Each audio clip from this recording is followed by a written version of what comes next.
अब वहीं महाराष्ट्र की राजनीति से जुड़ी बड़ी खबर सामने आ रही है। आज दोपहर 3 बजे महायुति की बड़ी बैठक होने वाली है। वर्षा बंगले यानी एकनाथ शिंदे के आवास पर महायुति की बड़ी बैठक होने वाली है। सरकार के गठन से पहले इस बैठक को काफी अहम माना जा रहा है और इस बैठक के पहले शिंदे गुट के नेता संजय शिरसाट ने एक बहुत बड़ा बयान दिया है। संजय शिरसाट ने कहा कि शपथ ग्रहण धूमधाम से होगी, लेकिन शिंदे सरकार में रहेंगे, एकनाथ शिंदे सरकार में रहेंगे या नहीं ये शाम को पता चलेगा।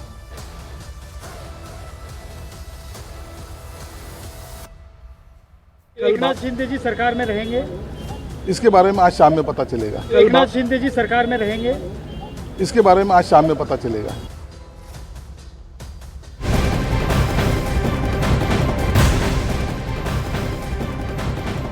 बड़ी खबर महाराष्ट्र से आ रही है कि देवेंद्र फडणवीस ही महाराष्ट्र के नए मुख्यमंत्री होंगे। सूत्रों के मुताबिक फडणवीस के नाम पर बीजेपी आला कमान ने मुहर लगा दी है, लेकिन अभी औपचारिक ऐलान होना बाकी है। माना जा रहा है कि कल होने वाली बीजेपी विधायक दल की बैठक के बाद देवेंद्र फडणवीस के नाम की आधिकारिक घोषणा भी की जा सकती है।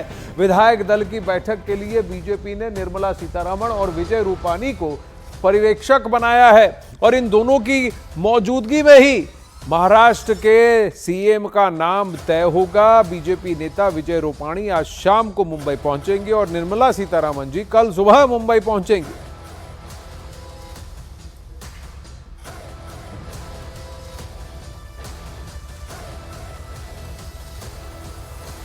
तो अब जिस बात पर पहले ही मुहर लग चुकी थी उस पर अब डबल कंफर्मेशन न्यूज 18 इंडिया पर आपको दे रहे हैं कि हालांकि औपचारिक तौर पर इसकी घोषणा नहीं की गई है, लेकिन महाराष्ट्र के मुख्यमंत्री की कुर्सी देवेंद्र फडणवीस के लिए ही है और वही उस पर विराजमान होंगे। कहीं ना कहीं ये भी तय लग रहा है कि अजीत पवार उप मुख्यमंत्री होंगे एनसीपी अजीत पवार से, लेकिन क्या शिवसेना से एकनाथ शिंदे जी होंगे या कोई और नेता होगा और एकनाथ शिंदे जी की भूमिका कहीं और होगी। यतेंद्र इस वक्त हमारे साथ जुड़े हैं। यतेंद्र, ये इतने दिन की जलेबी क्यों परोसी गई? क्या इसी बात को लेकर कि एकनाथ शिंदे जी को क्या किया जाएगा? क्या वो डीसीएम बनेंगे या फिर उन्हें एलिवेट कर सेंटर में लाया जाएगा? तो फिर शिवसेना से उप मुख्यमंत्री का चेहरा कौन होगा?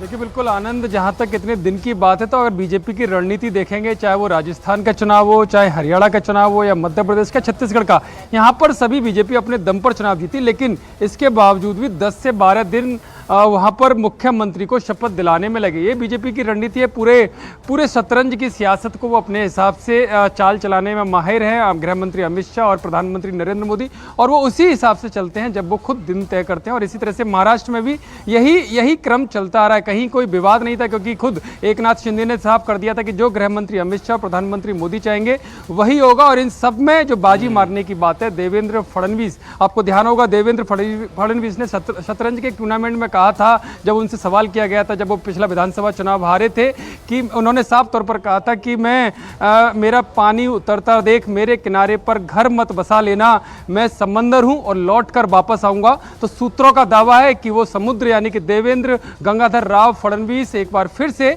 महाराष्ट्र की बागडोर संभालने वाले हैं। जो शतरंज में पिछली बार उन्होंने गलतियां की, उस गलतियों को सुधारने का काम किया और पिछली बार ही उन्होंने शिवसेना से शिवसेना को मात दी, और अब उसी दूसरी शिवसेना के बदौलत अब वो यहां पर सरकार बनाने वाले हैं। कहीं कोई मतभेद नहीं है। केवल जब पिछली बार जब सरकार बनी थी, महायुति वापस पावर में आई थी, तो देवेंद्र फडणवीस नहीं बनना चाहते थे, वो सरकार से बाहर रहकर संगठन के लिए काम करना चाहते थे। तब प्रधानमंत्री जेपी नड्डा जी, अमित शाह, सबने उन्हें फोन कर कहा कि नहीं, आप रहिए सरकार में क्योंकि आपका रहना आवश्यक है। और पिछले 2.5 साल में काफी सारे प्रोजेक्ट्स कंप्लीट हुए और देवेंद्र फडणवीस के हाथ में ही होम मिनिस्ट्री की कमान थी और इस महायुति की जो उसके सूत्रधार कहा जाता है कि वो बाइंडिंग एजेंट वही थे।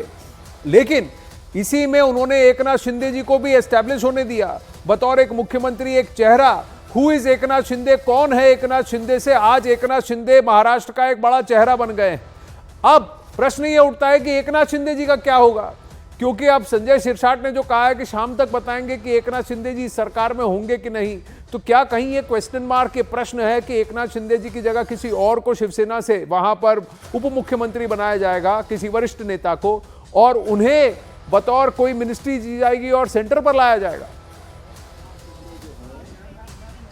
बिल्कुल आनंद, सूत्रों का दावा यही है कि एकनाथ शिंदे डिप्टी सीएम नहीं बनेंगे, वो अपनी जगह पर अपने पार्टी के वरिष्ठ नेता को डिप्टी सीएम बनाएंगे और संगठन की बागडोर उनके हाथ में रहेगी और बाद में जब मोदी मंत्रिमंडल का विस्तार होगा तो उनको कैबिनेट मंत्री के तौर पर दिल्ली में जगह दी जाएगी। और ये सूत्र कह रहे हैं कि आज इसका खुलासा शिवसेना जो उनकी बैठक होगी उसमें तय कर दिया जाएगा और कल बीजेपी विधायक दल की बैठक में औपचारिक तौर पर देवेंद्र फडणवीस को विधायक दल का नेता चुन लिया जाएगा। जहां तक से बार बार आप जो कह रहे हो एकनाथ शिंदे की, तो उनका भी पहली मीटिंग जो गृह मंत्री अमित शाह के साथ हुई थी उसमें ही उन्होंने साफ कर दिया था कि आपका बीजेपी की तरफ से जो भी सीएम होगा वो उन्हें स्वीकार होगा, लेकिन वो इस मंत्रिमंडल में डिप्टी सीएम की भूमिका नहीं स्वीकार करेंगे। हालांकि उनकी पार्टी की तरफ से इस सरकार में पूरी भागीदारिता बनी रहेगी। जी यतेंद्र, आप बने रहिए। 3 तस्वीरों के जरिए 3 खबरें आपको अब आगे बताते हैं। यहाँ अखाड़ा में देवेंद्र फडणवीस का नाम सीएम की कुर्सी के लिए फाइनल हो गया है।